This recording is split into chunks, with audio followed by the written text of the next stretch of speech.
Hey everybody, welcome to Thursday Night Book Club. I'm Leah Pearson, Emerald Ambassador. We are going over 10x is easier than 2x, chapter 1 for book club. Excited to chit chat with you guys. I had my book somewhere. Here it is.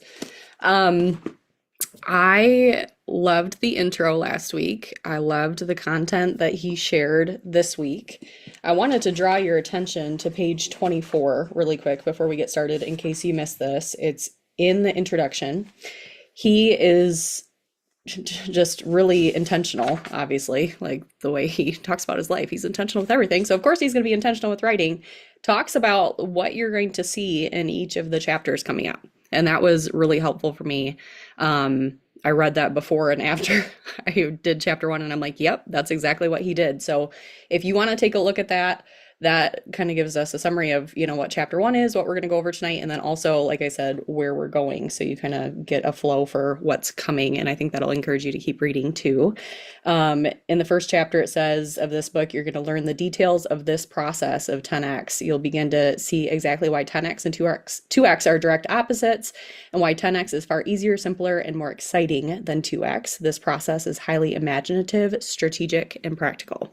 And that's exactly what he touched on. So I thought that this was a really good, just kind of meat and potatoes, laying the groundwork for what we're going to be covering in weeks ahead.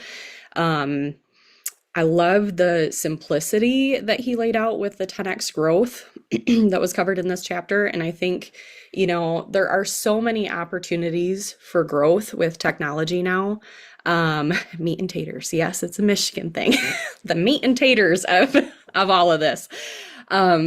You can listen to a ton of different podcasts. You can listen to all kinds of trainings. You can listen to you don't just have access to like our Plexus team. You got all of Plexus and you got all network marketers. Like there's so many different things that are vying for our attention in different philosophies and whatever. But 10x is easier than 2x is just so set apart to me in the way that he lays this out and explains it. Like, is anybody else reading this and you're just thinking, you know what, this makes sense, and I think this is the missing link? So I think, he's talking about kind of focusing in on what the most important thing is in our businesses, even just with personal growth. Like if you want one thing to work on, this is it. He has given us the key right here. This book, I really think, has the trajectory to change your life and your business. Because as he said, it's not just a business thing. This is something that is going to penetrate into every single area of your life, which I love. So, and I think the reason why it's so set apart to me too, and I just want to build your belief with why we are doing this book and why it's important to apply these things personally to you as well and really think over this. This goes right along with what all of our Plexus Diamonds, all of the greats in Plexus have always taught us, which is big vision, laser focus on the right things. Like those two things, how many times do we hear it over and over? And that is kind of like, if I was going to describe this chapter to my kids, I think that's what I would say. Like you need to have really big vision and then laser focus on the right thing. That's basically what he said. And he talked about that specifically in the 80-20 rule. So 20% of your focus is going to be producing 80% of your results. AKA, there's a select few things that are going to produce the biggest return for us. When I first read that rule, I'm like, my brain is just not computing with these percentages. Anybody else? But you just need to make sure that you're selecting the right things, and then those are going to produce the biggest results. That's all he's saying basically in this whole chapter. And I think, you can have seasons of doing that really well. And that's something that I'm even introspection here. Like, man, you can fall out of that. You can get into bad habits. You can get back into a comfort zone. You can just get busy. Like that 80% of the stuff that is just like the busy work, the comfort zone stuff, that just is easier. It beckons you, right? And you can slip back into that. So I just was really inspired to hear, the testimony like at the end of the chapter where she just was like doing all these 10x jumps. I'm listening to the audiobook, and he actually did a interview with Dan Sullivan, and he was just talking about like how he is constantly like cutting things out of his life and 10xing. And I think it's just a great reminder we're never arriving, and we always need to be focusing in on this. So how do you find that 20% to focus in on? I'd love to hear you guys chat about this when we open it up for discussion. And I'll just kind of give some of my thoughts here, but he showed how to do this. And I think this honestly stepped on my toes and it was a good kick in the pants. And I hope it was for you too. Like, you need to set an impossible, big, scary goal and something that feels just impossibly out of the reach, because what that does is it just weeds out distraction in those little tasks that are not super important, and it gets down to the nitty gritty of what will actually move you forward with your goals, right? So you want your goal to be, this would be absolutely impossible for this to happen unless blank. What's the unless? What is that blank for you? And then honing in specifically on that. That's so good. That just, what it does is it brings clarity, and he talks about that clarity. Just a warning though, like as I was chewing on this, when reading this, like I am definitely, is anybody else a black and white, like all or none is kind of my natural inclination. I think our tendency could be that, you know, you're just going to stop all of the other work outside of that 20%. Like I get like OCD focused on things, and that is probably my downfall. And so I just want to, I'm speaking to myself and to anybody else who's like that too, like don't throw the baby out with the bathwater. We still need to be doing all the things that we have been taught, that's been duplicated down. You need to not abandon your IPA. But I think that, you know, IPA is like our thing, right? Like that's what helps us focus on what moves the needle forward. But on the daily basis, I think that one thing that you really want to hone in on and that you think is going to bring exponential growth to your business, you can do it out of the lens of that, like doing your IPA out of the lens of that. And, you know, just have greater clarity on how you're doing your IPA. I think we can get into a mode of like checking boxes. Anybody done that before? Instead of focusing on those most important things. I love how he talked about the setting the completely insane big goal, because when your goals are too small, it's just really easy to kind of skate. It's impossible to have the clarity that you need on the most effective strategy to hit your goals. When goals are small, there's all kinds of ways to reach it, is basically what you said. You're going to just do all the things, and kind of, I'm almost thinking like reactive mode, like you're just busy doing all the stuff, right? And not just in your business, like in your life, because how you parent and how you run your house and your business and all the things, it all is intertwined, right? But when you have a 10x goal, there's a limited amount of things that you can actually get that are going to get you to where you want to go and like what you want to achieve. And I loved how he talked about how goals are a filtration system to help clarify, where do I need to focus? And then the 10x mindset is understanding, I wanted to touch on this too. It's not necessarily working more hours. I've heard this come from people when they are kind of like maybe stuck and they need to do another 10x jump. And I've even had to work through some mindset stuff myself with this. Working more hours doesn't necessarily mean better results, is what he was saying, like in any businesses. And I think it's so important to explore and check on ourselves with that, because, you know, that's the common thing. A lot of jobs are hourly wages, clock in and clock out, right? And so if you want to get paid twice as much, then you got to go and you got to work twice as much. Like that is just kind of the mindset in the world that we live in. But that's not true if it's 10x, right? So I just wanted to say that, because you can have that exponential growth if you're working on the right things, not necessarily working more, but working on the right things. And I hope that puts your mind at ease if you thought to yourself, you know, I can hardly keep up as a senior silver or a gold or a ruby. I could never be a diamond because it's just too much. And that is not true, because you're thinking 2x and you need to do a 10x mindset shift. So and preaching to the choir on that, you know, I think that that's a good reminder for everybody, and even our diamonds that are here that want to go double diamond, it's same thing. So like I said, the 80-20 rule, 20% of our focus producing 80% of the results, that helps us to focus in on what that 20% is. And I think a couple of you said it here. I would love to hear your thoughts. I know, Justina, we talked about this on our coaching call this week. What do you think that 20% is? Or like, what is that thing that is going to bring, if you have like a huge point growth goal, if you want to go diamond, like what is it that you think would produce the fastest growth in your business? I'd love to hear in the chat. My thought, drum roll, I want to hear what you guys say. My thought was duplication. I'm not seeing anybody typing anything, but it might just be my internet. duplication is what I think, right? Like duplication of leaders. Duplication is one of our four business pillars. I know I chimed in about how, of course, like the four pillars of our business, that's what we need to focus in on, right? But even zoomed in a little bit more, duplication, I think, is huge. And again, not throwing out recruiting, not throwing out retaining, any of those other things. Like it all works together. Like you have to recruit to be able to have new leaders come in, right? But in Plexus, it's really hard to sell your way to the top. Like you need to create leaders if you want to go diamond. So what do you need to focus on? So, okay, duplication. What do you need to focus on? The greatest amount of time needs to be going into duplication. What does that look like in your day to day? What does that actually look like? Have you thought about that? I think it'd be really wise to spend a lot of time on obviously finding new, brand new business builders, turning VIPs into business builders, and then with not throwing the baby out with the bathwater, using systems to support the other parts of your business while you're really focusing in on those things. So if you have systems in place, if you have, if you're organized, then those things aren't going to go to the wayside, right? And you can actually focus in on that. So what activities are included in duplication? I'd encourage you, if you have an IPA sheet, it'd be great to highlight where you're going to, like, what activities are actually helping me bring in brand new leaders. Posting and reaching out about the business are super, super important. Getting on three-way calls with your upline with potentials, but then also with customers is a great way to duplicate. Getting every single customer on the phone and then dripping the opportunity, like when you're signing them up, that's super important. So I think thinking about, and you can drop it in the chat, I'd encourage you to write it out, talk about it on your next coaching call.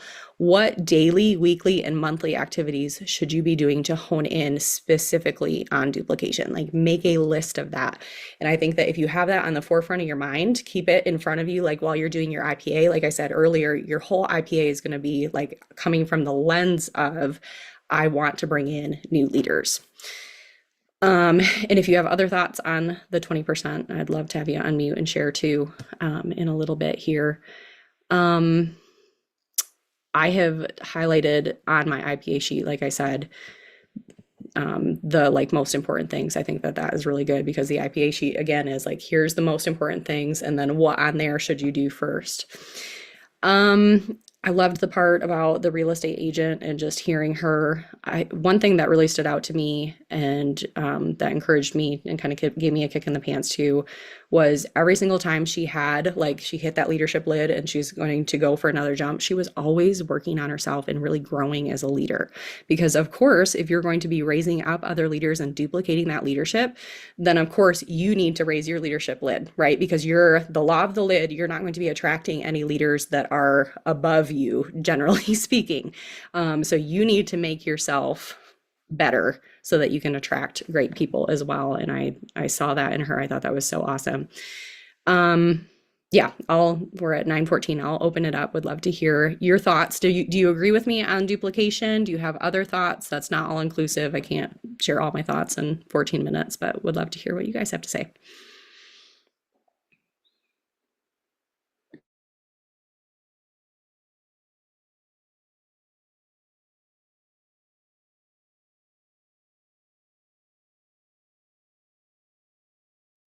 I had a couple thoughts.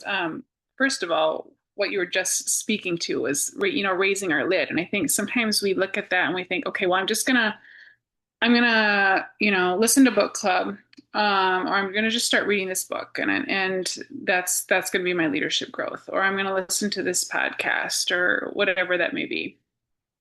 But well, that's the consummation part. What's the activity part of it? Like we have to have a personal growth plan. Like what's the plan with it? Am I intentionally picking this book to read because I know that this is where I really need to grow specifically? And then how am I holding myself accountable in the reading of that? Am I sharing what I'm learning with my upline? Am I talking to them about, hey, this is what I've learned. This is what I'm seeing about myself. This is what I'm going to change because of what I learned. Because, and John Maxwell is so firm on that too. You have to have a plan. And if we don't have a plan, we're really not going to grow. We can be on these book clubs week after week after week and not raise our lid if we're not being intentional. So that's just the huge component because we are all looking for a certain type of person to duplicate this with. And I want to attract all the people that are better than me. That's not going to happen if I'm not intentionally figuring out how I need to get better myself. So that those two just kind of go hand in hand. And then the other thing that there's so much in this chapter that I underlined, but one thing I just am going to mention because I want other people to get a chance to talk is nothing happens until after you commit. It doesn't happen until you, and how many of us at various times in our business have been kind of 1 foot in, 1 foot out? We have a plan B. How many of us need to erase that plan B, have both feet in, commit, take the step, and then our brains will go to work figuring out how that 10x is going to come to fruition because we've already taken the step and we've closed the door behind us and we've locked it. So we can't go that way anymore. So now we have to go forward. And what are we going to do to make that happen? So that was really good. So I was actually going to say that same thing. And I'll still say it because I totally agree with what Shelley said, but we have different stories, right? And so I I loved everything about this chapter, and I had trouble differentiating like exactly what would that look like for me, even in my position as a diamond, having more goals, like what would that look like for me now? And what would I really focus on? And I still agree with what Leah said, is duplication is huge. You have got to duplicate down to your new people coming in, and you have to have a system to do it, and you have to talk to them about it. Like if you are getting people to come into your business and you're not talking to them about the business, why? That's how you're going to get people to do this with you. You got to talk about it. It's not scary. It's got to be done. So the duplication piece, but then nothing happens till after you commit. Only after you're committed are you in a psychological position to find or create solutions and pathways to higher levels of productivity.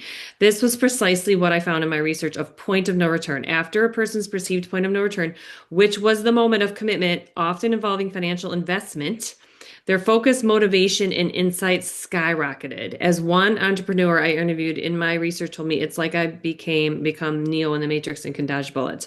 It also makes sense in light of the growing body of research on hope described earlier in this chapter. A core aspect of hope is pathways thinking, meaning highly hopeful people continually adjust their pathway until they ultimately find and create a way to their goal, even in the direst of circumstances.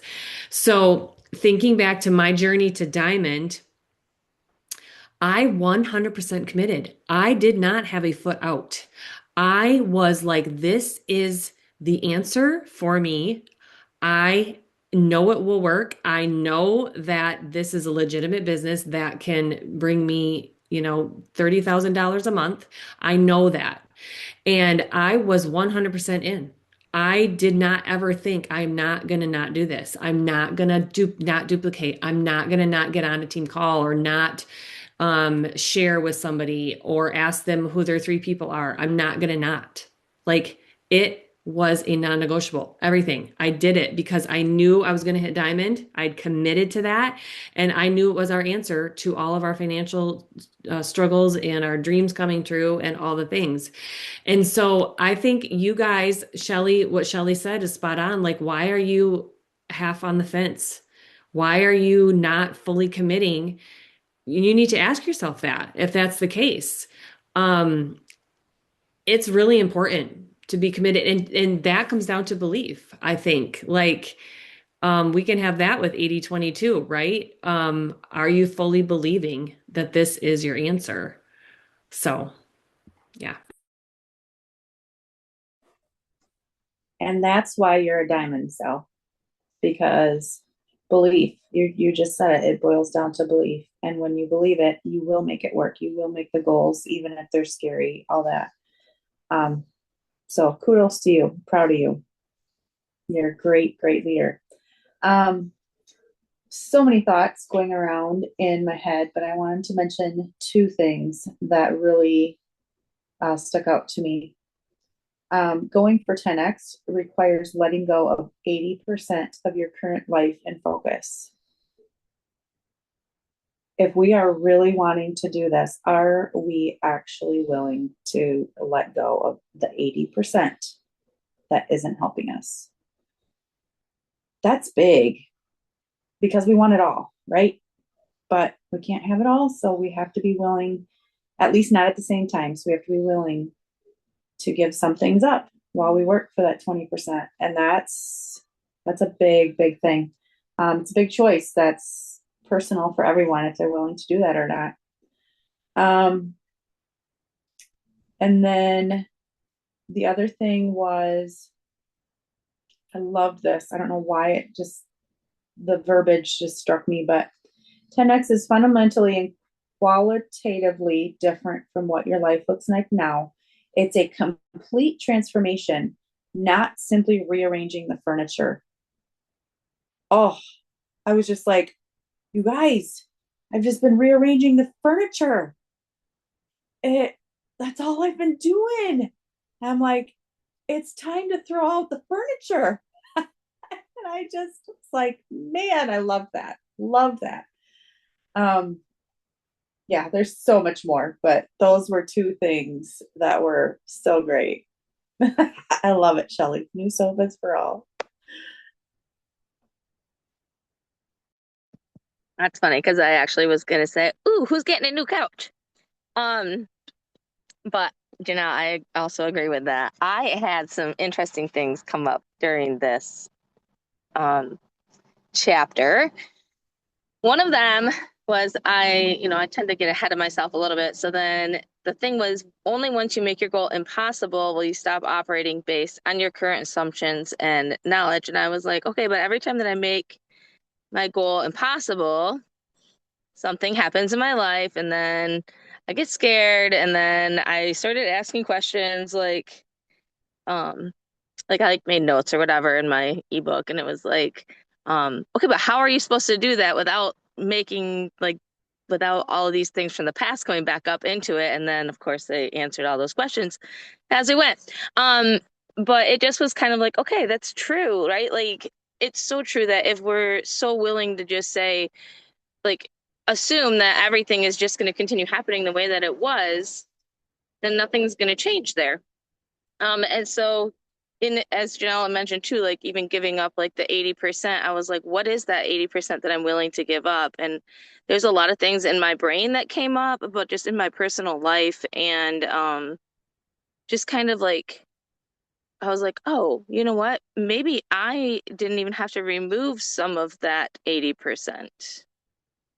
Like it's being removed just based on what's happening in my life. And that's not a bad thing. That's a good, like some of the things that are being removed are good things to be removed. Like they needed to be. Um, but also this came up for me was strive for excellence in few things rather than good performance in many, because I'm really good at a lot of little things. And so I had to decide what am I going to try to excel at, especially as we were reading this book. And so um, I'm working on, so anyway, I made a decision. I'm working on more of my storytelling and just um, how I can just get into people's lives and have them be like a part of mine. With it, like, I don't know, but bringing Plexus into it, but not like selling it to them, you know?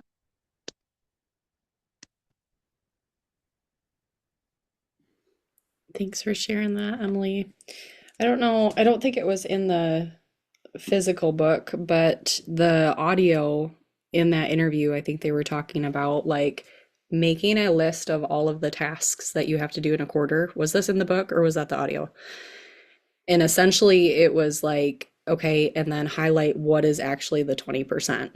And so like looking at your entire life, like outside of business, and then really honing in on what those actual tasks were. And I think that'll give you some guidance too, as far as what to really focus in on.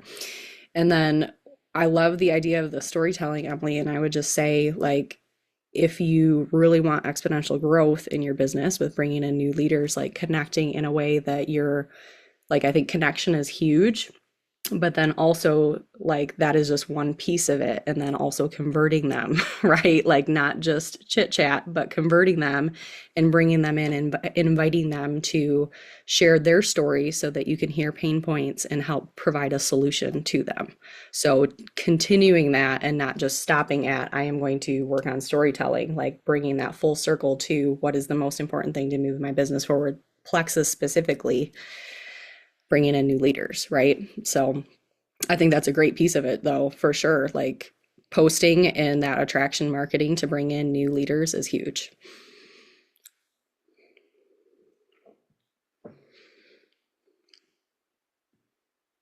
I talked to Shelley a little bit today about some of my thoughts about this. And first and foremost, specify your goal and make that a scary goal.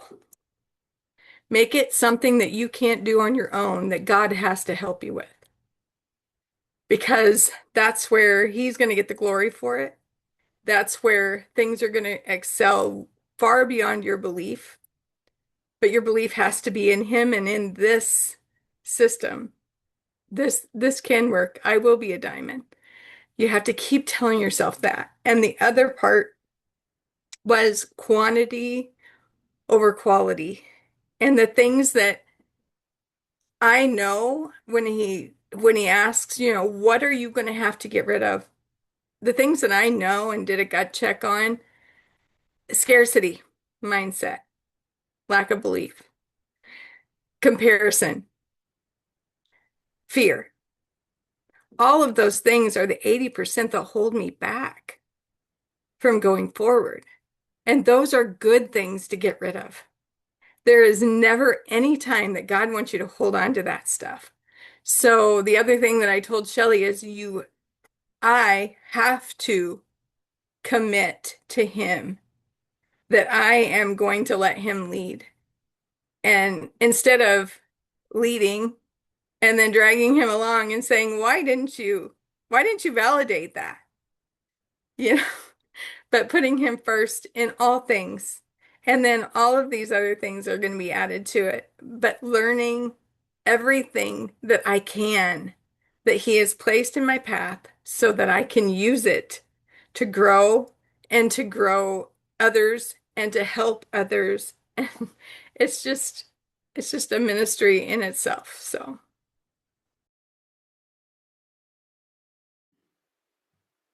So good.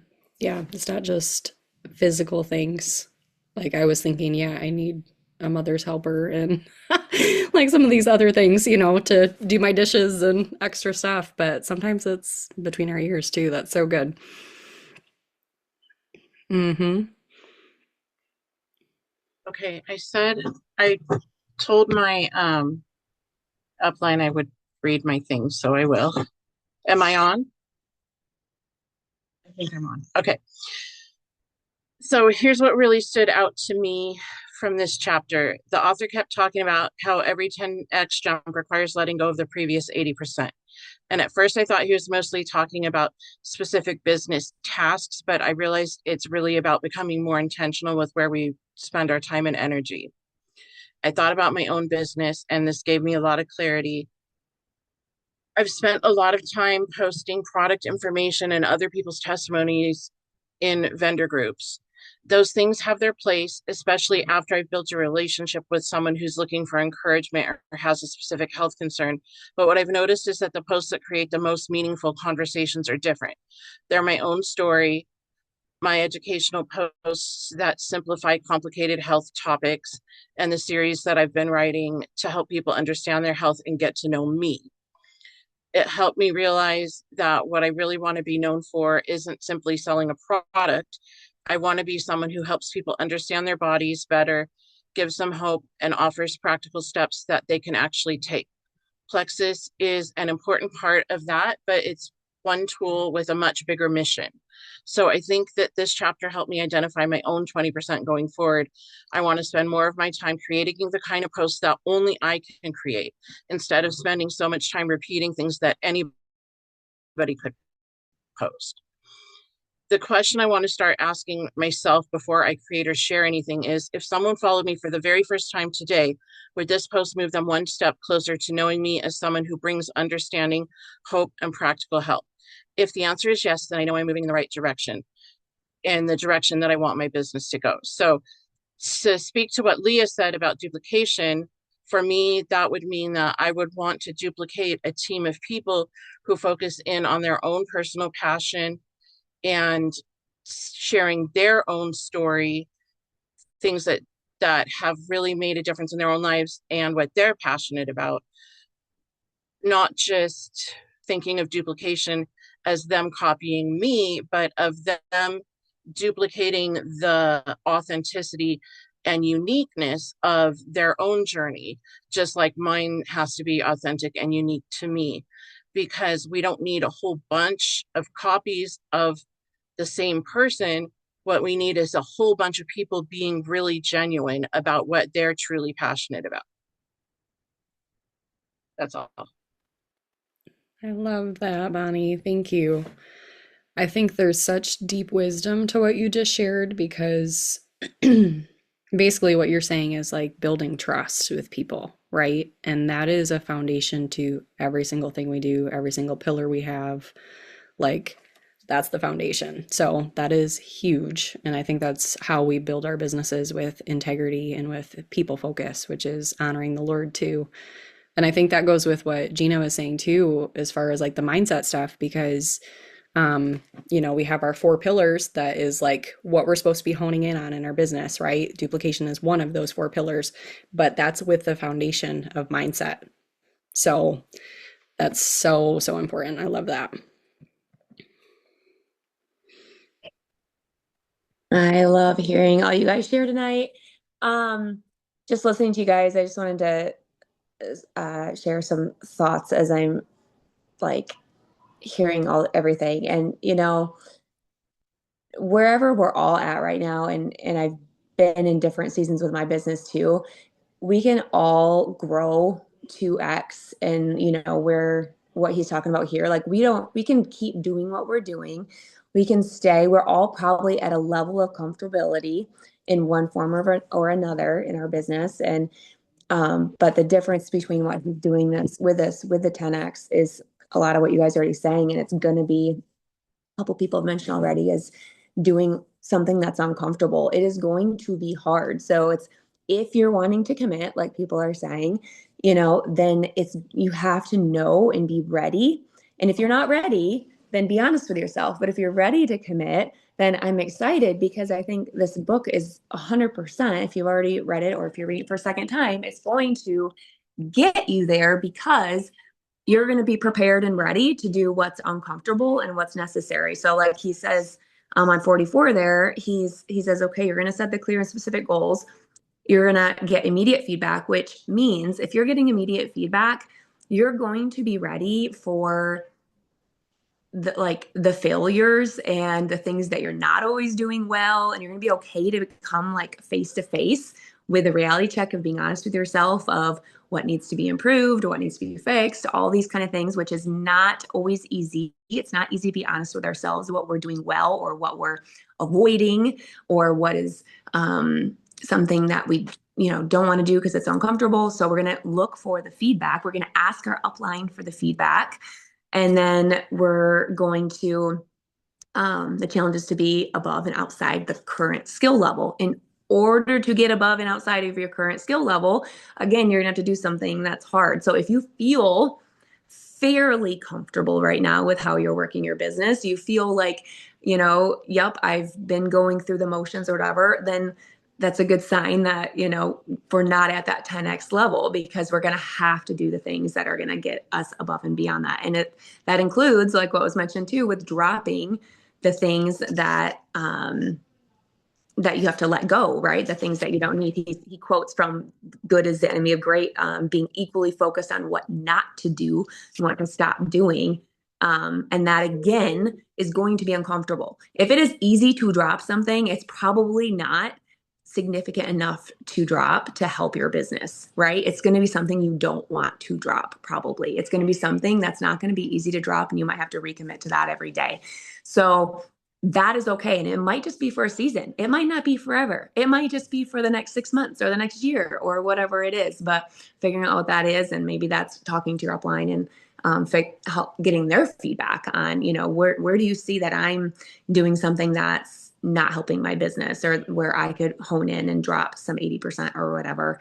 And then asking yourself if you're actually willing to do that. So much good stuff in these chapters. And I love hearing your guys' feedback on that. But I guess my biggest advice thinking about this and hearing this is, okay, if you truly mean it, you're not always ready. We're not always ready in the seasons that we're in or what's going on. But if you truly mean it, then it's okay. Now I'm ready to really drop it. I'm ready to really commit. I'm ready to really be uncomfortable tomorrow or today. I'm ready to talk to my upline, let them know, get some accountability, so they know what your goals are, and you can move forward together on that too.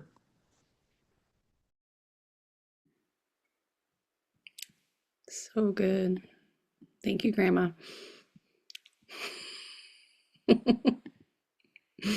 We love our Plexus, Grandma. Anyone else?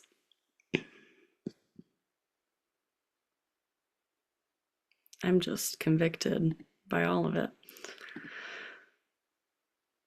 All right. Can I pray really quick? I just feel led to pray tonight. Would you guys pray with me? I just feel like we need to close this out. Thank you, Lord, for this time and for this group of women. And God, right now we repent and just release any fear, any limiting mindsets, anything that we're focusing on that's the wrong things. We just release that to you right now, and we give you our open hands, and we know that you're going to just fill us up with everything that we need for the task at hand. And I pray, God, that you would give us laser focus and clarity specifically as to what we should be doing in our day-to-day, in our weekly activity, in our monthly activity, in our quarterly activity, that you would show us exactly what it's going to take for the vision that you have for our life. I pray that you would paint a fresh vision and a fresh picture for all of us, God. And I just pray for a spirit of humility, just as Jamie was saying, that we would be willing to grow and to change and to be sharpened by our sisters in Christ here. And I just pray that you would light a fresh fire in each of our hearts and in our businesses tonight, God. And we know that ultimately it's because your heartbeat is for people, and that's our heartbeat here too. And so we just pray for expansion and growth for our families, but also for the many families that are going to be joining our family here soon. And we just thank you for them, and we pray that you'd start preparing their hearts before they are joined into our family too. We love you, Lord, and we just give our businesses to you. In Jesus' name, amen. Thank you, ladies. We will see you Monday for Team Call.